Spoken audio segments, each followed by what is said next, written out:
to a shield that will protect us all. This shield is a system of men and machines called Nike Hercules, which very simply consists of detection and guidance elements located on the ground. 3 eyes, connected by electronic brain cells and nerves across several thousand yards. 2 sharp winged fists.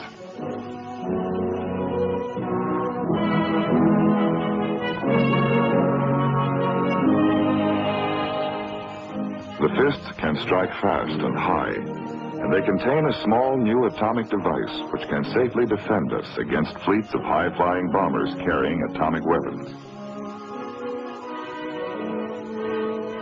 But the fists alone are not weapons.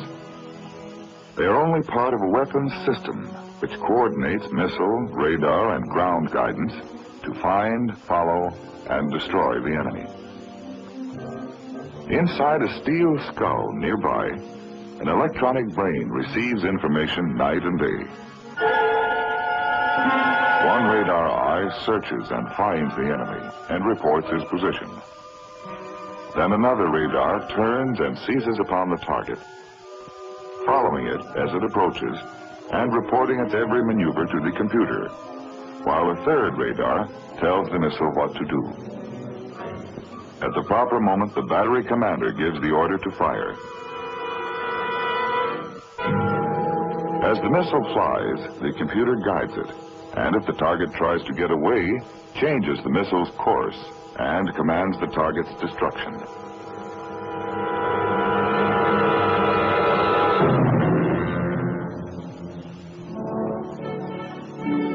Protecting a large sector of sky at this Nike battery is the responsibility of Captain Griffith, who is supported by an interlocking series of human relationships.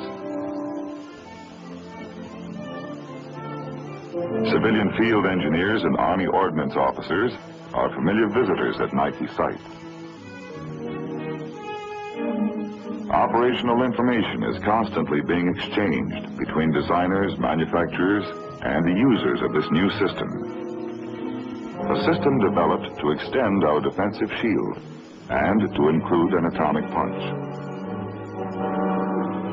Hercules was designed to fit into America's permanent defense in depth, which begins up north with the Dew Line and further south, the Mid-Canada Line. Both are backed up in the United States and Canada by other radar bases, and along the nation's coasts by specially equipped aircraft and picket ships.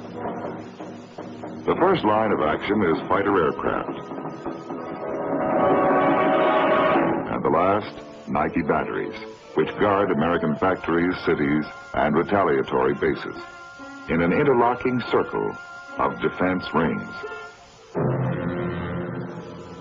forming a defensive shield.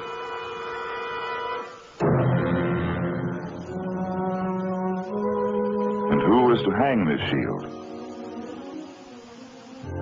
The United States Army Ordnance Missile Command assigned the project to the Bell telephone system, to its research and manufacturing arms, Bell Laboratories and Western Electric, who selected Douglas aircraft to work with them.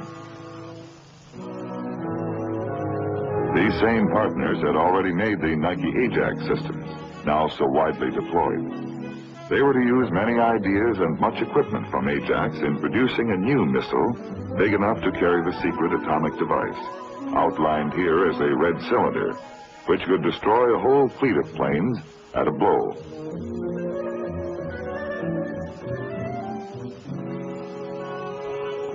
The weapon the engineers were asked to design must fly very high and very fast, yet it would not be shaped by performance alone.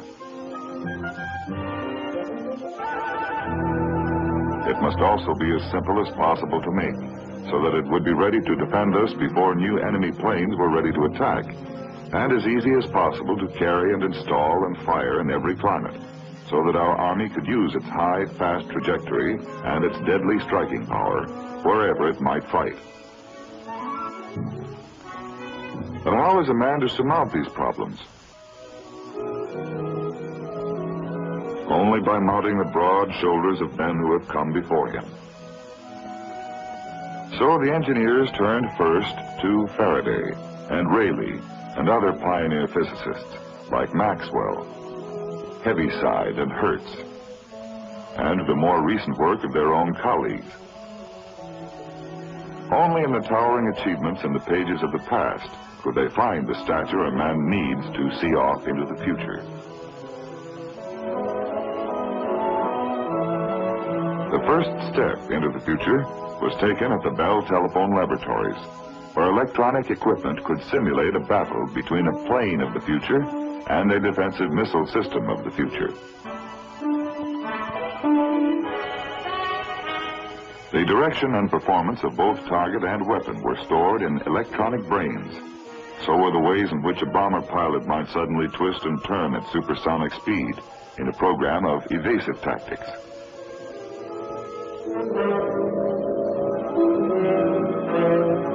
Now the battle between missile and aircraft was launched, and the whole sky reduced electronically to a sheet of paper.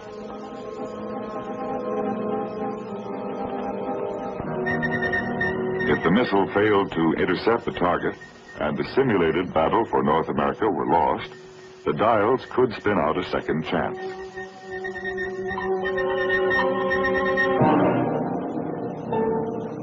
As the months passed, the new thin red line of our nation's defense took on a more solid shape in testing grounds across the country.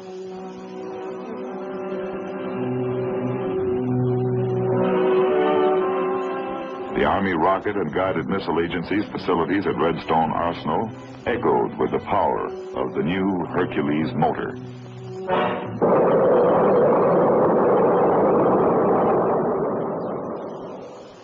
Not long after, in deepest secrecy at the White Sands Missile Range, part of the U.S. Army Missile Command in the desert in New Mexico, the first experimental model of Nike Hercules was assembled.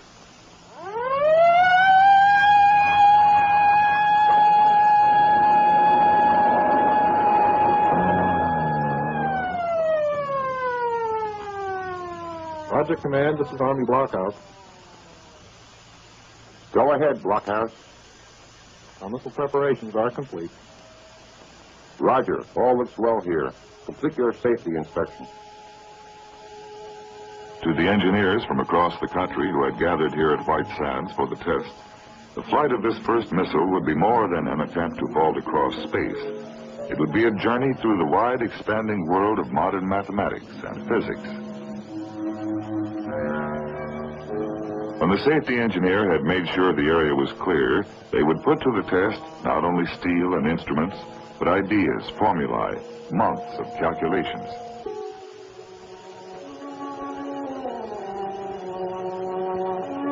The area is all clear.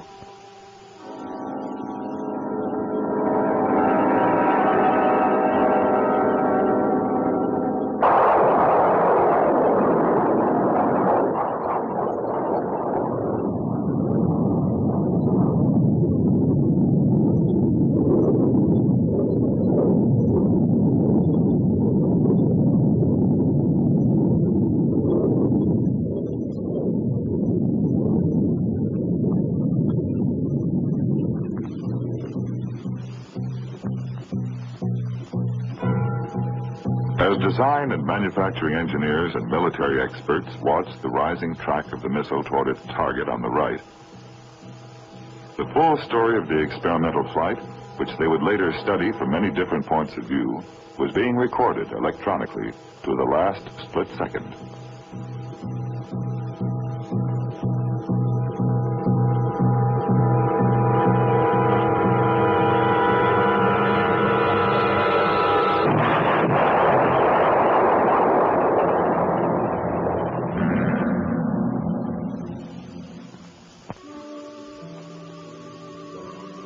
After each of many firings, photographic memories added their total recall of the flight to electronic records. This comparison of the missile's response in flight to guidance commands from the ground showed the first experimental models of Nike Hercules had proven themselves. But graphs and formulae are not enough. You must turn to the faces of people. Men like Captain Griffith, who operated the successful Nike Ajax batteries. and civilian field engineers who shared their daily routine with Ajax, day in, day out, in every climate, at every Nike site. Their experience helped shape the equipment the new system would require, helped solve many problems in human engineering, verified that Nike Hercules could be used as planned by soldiers who were not engineers. The Nike Hercules prototype battery, one of the first systems off the production lines, was assembled for tests at White Sands Missile Range. Would the performance of factory-made equipment meet the standards set by the experimental model? Engineers met to plan an exhaustive test program to evaluate this prototype. Regular staff meetings were set up. A system of priorities was established to make the required tests in a logical sequence. For the first time, the military was introduced to Hercules hardware. There was much to explain and much to learn. So for 6 months, civilian engineers and military personnel lived on the missile range, methodically, systematically checking out the Nike Hercules prototype. Men who had written operational manuals in New Jersey could now compare notes at White Sands with the men who would use and maintain the intricate electronic equipment. Were the manuals clear and concise? Did they contain information needed to operate Nike Hercules at peak efficiency? The new system also included a new missile. Preparation techniques were checked and evaluated under the watchful eyes of engineers. Missile technicians ran through the checklist to see that the missile was ready to fly. It would fly from a launcher, which could be installed quickly, easily. The missile would lift from its launcher with the aid of a powerful booster.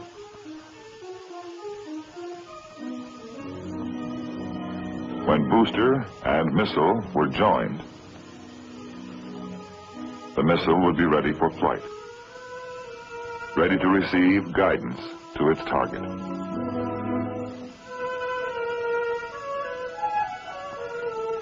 Time spent in the prototype area was time saved in the production schedule. Modifications suggested by this experience were quickly incorporated by Western Electric engineers to produce in quantity the delicate nerves and brains of Nike Hercules.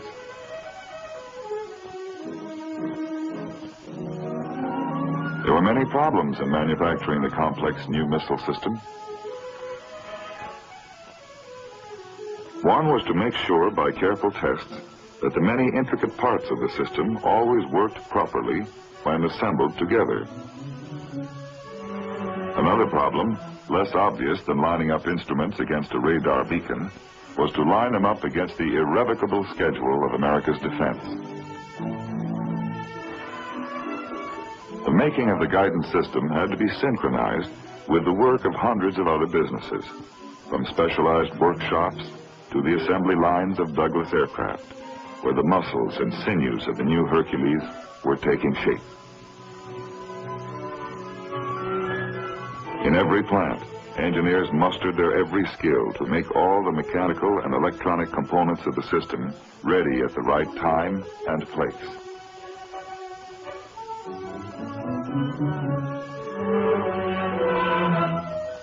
Yet machinery, however punctually assembled and stockpiled for delivery, was only part of Nike Hercules. Useless without the other greater part, the missile men.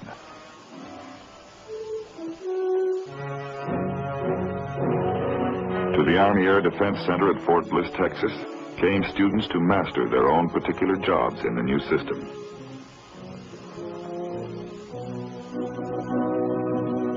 At first, all seemed deceptively simple. They learned that Nike Hercules is a guided missile, guided by commands from a control center on the ground.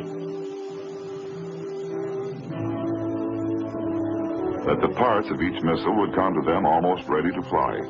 They would simply put them together in an assembly area and then store them in underground launchers, side by side with smaller Ajax missiles.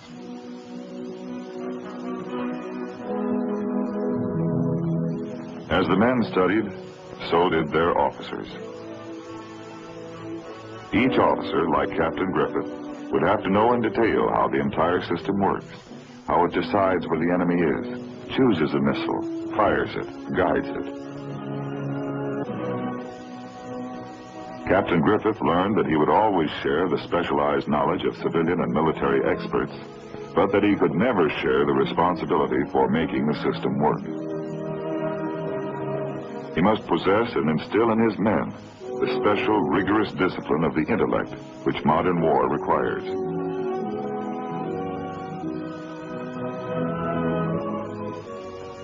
Some men, future guidance specialists, began to fix in their minds a clear picture of how invisible electronic impulses guide the missile.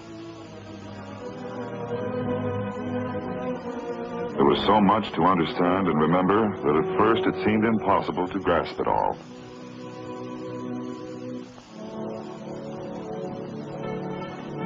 These youthful guidance technicians, used to looking at things with their own eyes, had to learn to use the radar eyes which modern war demands.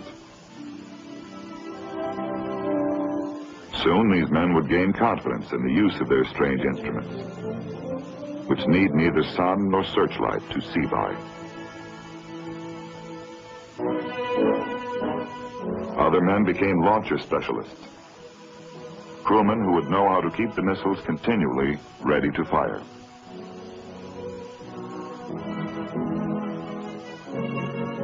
As the weeks passed, the impossible became merely difficult, and then easy, and then second nature. Finally, these soldier technicians and officers assembled for the first time to form Nike Hercules batteries.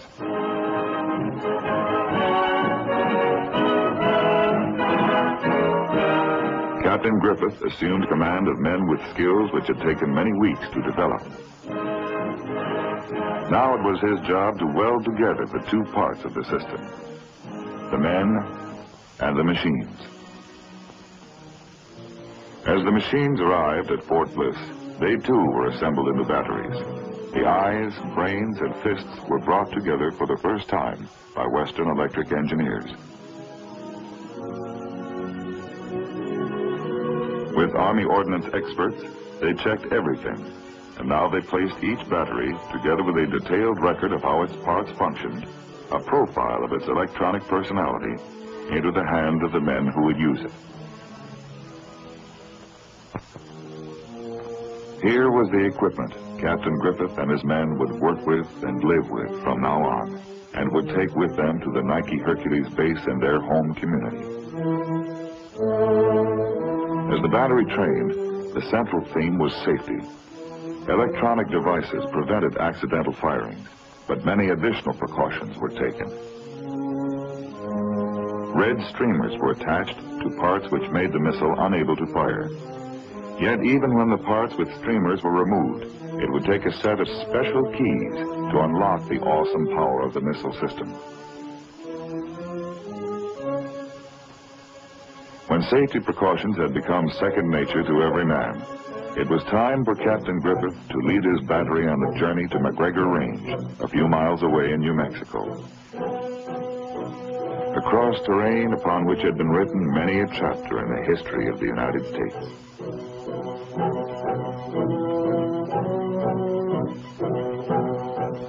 Much had changed since the cavalrymen unhitched their wagons here long ago.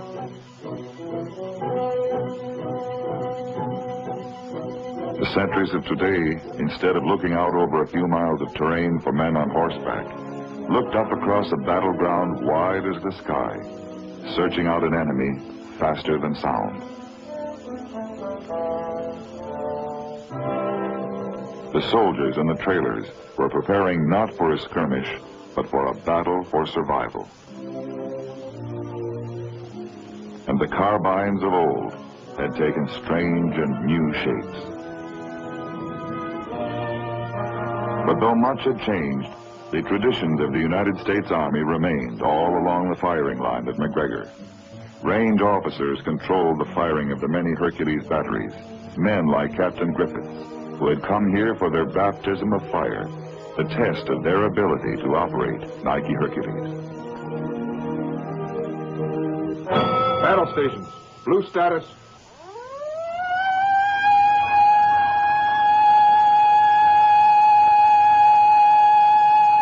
Acquisition present. Computer present. TTR present. FAR present. Blue status received in the launching area. Hockey platoon present. On deck. Now Nike Hercules was ready to engage a mock enemy, a remotely controlled plane from a distant airfield. Search. The searching radar swept the skies for the unseen target. Challenge target. Is it friend or foe? No IFF. Target foe. Designate. The eye of the tracking radar swung to the target, and from now on would follow its every movement. Target. Presently, all would be automatic. Automatic. All the powers of decision of all those who had shaped the missile system, from Faraday down to the most junior crewmen, would be withdrawn as electronic hands took over. Launcher number 1 ready. Stand clear. Launcher number 1.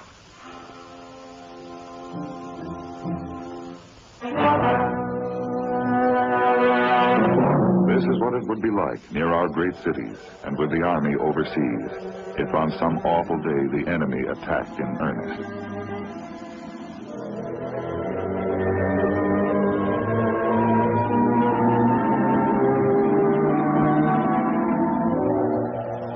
On the range, an inexpensive drone target simulated the enemy aircraft. This would be a dress rehearsal of what would happen if an enemy were to unleash the terrible heat and destruction of nuclear war.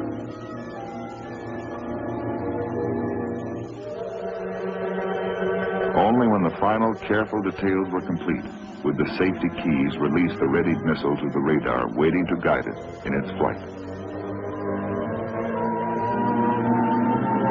Now there was only time enough left for the final finger exercises. When the warning lights would switch to green, the missile would be ready to fire.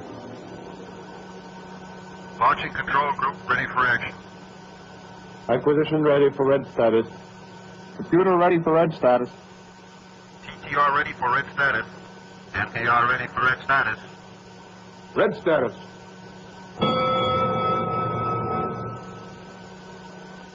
Section A selected.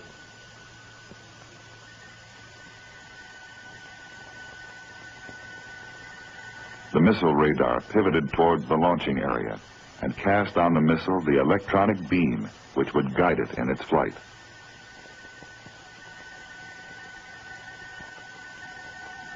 Site 2-3, request clearance to fire. Surveillance, this is the range safety officer. Is the range radar clear? The range is radar clear. Site 2-3, you have final clearance to fire. In split seconds, the missile, armed with high explosive, would act out the role that can also speak with the awful voice of nuclear war. About to fire. 5, 4, 3, 2, 1. Fire.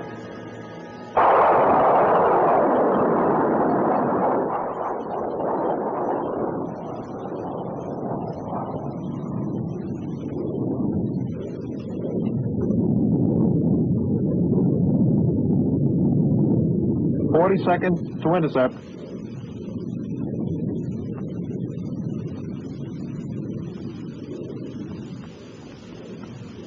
Seconds to intercept. They could only wait and watch and listen to the heartbeat of a nation's survival. 20 seconds to intercept.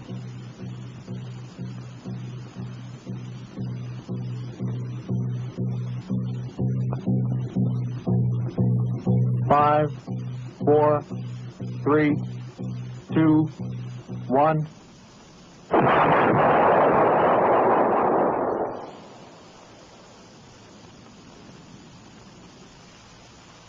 Site 2-3, firing successful.